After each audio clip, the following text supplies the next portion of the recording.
Let's start here. Today marks the second and final day of the Southern Africa Telecommunications Network Applications Conference that also celebrated its 25 years of existence this week.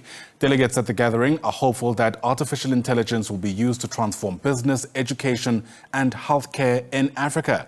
SABC News reporter Nompumelelo Siziba is watching those developments for us and joins us now live from the conference itself. Quite an ambitious ambition, so to speak, for lack of a better term, Nompu. Perhaps take us through what the latest from that conference is as we look forward to the second and final day. Thanks very much, Ayanda. Well, indeed, it is ambitious, but in a way it really isn't, because it's already happening in other places around the world. And the key emphasis that's happening here at this conference is that people are encouraging each other to work together in order to ensure that these solutions are actually catered here on the African continent. And there's a fear that we are running behind the curve and that there needs to be more speed in ensuring that basic services are delivered with more speed and efficiency using technology like AI, or these days we're talking about generative AI. So Deloitte, which is a consulting firm, they've come out with a report about the state of generative AI in enterprises. Of course, one of the important things to become more efficient as an organization, as a business, is to invest in AI. And of course, that we're looking at firms who are doing so and those who are not doing so. So to get some of their findings from the report, I'm joined by Quentin Williams. He's the Director of Analytics at Deloitte. Quentin, thank you very much for joining us. So, of course, you've come out with this report. But before we get into the nuts and bolts of the report, just tell us about what generative AI is and how it can be useful for organizations to better render services to their customers. Morning, and thank you for the opportunity. So generative AI is basically the ability of computers to be able to generate anything. They can generate text in the form of poems or recipes. They can generate videos in the form of a digital avatar of myself talking to you in this interview.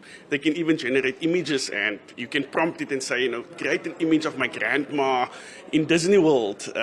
So that ability means that, us as humans can now be more productive because we can quicker get to what we need to create by using generative AI. And even in the software world, you can create code, and that has brought down the productivity and the efficiency of those software developers by 80%. So imagine us in the broadcasting industry being able to use that ability of generative AI to create text and images for ourselves. And that productivity is what is key to the business of tomorrow, being able to bring that efficiency into your enterprise. So in the businesses that you did survey, why did they say they were investing in this technology? And, to what extent are hurdles around costs of actually implementing this technology? How much of those stand in the way of businesses investing therein? Because, of course, if you're an SME or a mid-sized business, it might be too much. So companies are investing into generative AI because of those productivity gains, right? You write hundreds of emails a day. You have to summarize meetings. All of that can get done by AI in a few minutes instead of the few hours that it will take you. So those productivity gains are important, not just for the big companies, but for the small companies as well. Now, there is a cost associated with it. There's a computing cost. You have to pay for those computing power to be able to actually use the AI. You have to pay for the usage of it as well, because some of it are licensed. But the spectrum goes from small costs, which the SME can actually afford and do something with. And I know part of the skill is therefore to understand what must I do, how should I do it, and what approach do I take. To where you can go big in terms of the big enterprises, creating their own models, creating their own what we call foundational models, where they train AI on their data. And that is more costly, but the benefits is tremendous because you're essentially keeping your own IP and using that to generate new content. Yeah. So in having generative AI as a technology that you use in your business comes the responsibility of safeguarding against the negatives that come with AI, like, for example, safeguarding the privacy of all your stakeholders, particularly your consumers. Just tell us about how you go about doing that and why that is so very important. Look, it's important to understand the risk. There's risk around data privacy. There's risk around bias because the data that you use might be inherently biased. And there's a whole lot of guardrails that you have to put in place. And we've advised our clients to come up with the policies first, to say these are the principles that we need to adhere to. And these are principles of ethics, principles of trustworthiness, principles of transparency. Once you have those principles, then you know, okay, I need to put guardrails in place that can explain the technology, because models can be explained. That's quite possible, right? I also need to put guardrails in place to make sure that the data that you have hosted on behalf of your clients or on behalf of the consumers are protected, because we have data privacy rules in the form of the PAPIA Act and all of the other acts that make sure that data sovereignty and data privacy is protected. But the technology is available. The technology isn't necessarily a problem. It's more having that will to put those initiatives in place and making sure the data is protected, but it's also used according to the consent that was given by the consumer. One of the issues that's coming really clearly out of this conference is the importance of the consumer, putting the consumer first, being consumer-centric. So, of course, a part of doing that is delivering those services in a more efficient manner by the use of technology. But at the same time, people still want that human touch. So how should a business strike the balance between investing in this sort of technology while at the same time ensuring that consumers don't get frustrated by not having access to a human? Yeah. So you've hit the nail on the head by saying it's a human-AI interaction. There's a lot that one can do with AI. The whole point of generative AI is that it gives us that human-like behavior from a computer, right? It sounds like a human. It looks like a human.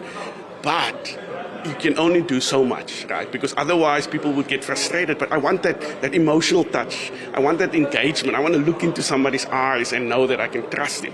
So that's why you always have to bring that balance between the human and the AI. Don't fully automate your processes. Always have a human oversight and always give the ability to consumer to push that button and get to a human as soon as possible. Yes, if they want to use AI, it will help them get to resolve their issues quite quick. But if they push that panic button and say, I want to speak to a human now, I can just imagine a grandma sitting there saying, oh, this digital stuff is making me anxious. Give me somebody to talk to. And if they push that button, give that human to them as soon as possible. That's why it's not the age of AI.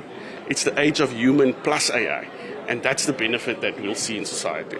One last thing, the state of the regulatory environment. The Minister of Communications and Digital Technologies admitted that South Africa is not where it should be in terms of policy certainty when it comes to regulation. What were the companies that you were surveying saying about the regulatory environment? So we always have the case that technology is moving so fast that it's hard for regulations to keep up. But we've seen in the EU that they've come up with an AI policy now, AI regulation that says how do you protect consumers, how do you should be using AI. So it is there. And even the department, the ministry has come up with an AI policy where they worked with researchers in the field to actually help them craft this policy. So yes, it will always be behind.